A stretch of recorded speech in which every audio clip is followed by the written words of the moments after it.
कसैको आँखाको वर्णन गर्न खोजे, तर म त्यही आँखामा डुबी तैरिन खोजे। उसको आँखाबाट फुत्किने कोसिस, तर उनको आँखा समुद्रसरी ठुला छाल आई मलाई लिएर जान्छ त्यहीँ। म हराउँछु, उनीलाई बोलाउने कोसिस गर्छु, तर म फेरि अड्किन्छु त्यहीँ। तिमी कहाँबाट आयौ, मेरो मनमा फुट्दैछ ज्वालामुखी फुटेसरी।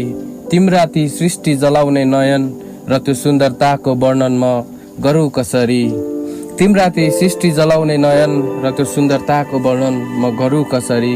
खोजिरहे म उनीलाई, सोची शब्द कोरिरहे म उनको आँखाको वर्णन गर्न खोज्दा, उनको आँखाको गहिराईमा डुबिरहे म। उनीलाई भनौँ कसरी, उनको आँखाको नानी बनी, उनको सुख दुःखको आँसु बनी झरिरहेर सधैँ साथ दिन्छु। सिर्फ झर्न चाहन्छु उनको आँखाबाट खुसीका आँसु बनेर। तिमीले साथ दिए त्यो जिन्दगीका खाली किताबका पानामा, कविता छरी रङ्गाउला म। पार्ने छैन कहिले दुखी, पार्ने छैन कहिले दुखी। मनमै आयो तिमी, दिमागमा अनेकौँ कुरा रची। तिमीलाई म भनौँ कसरी, तिमी नयन परी।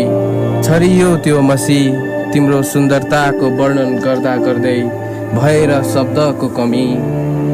उनको आँखा निलो समुद्र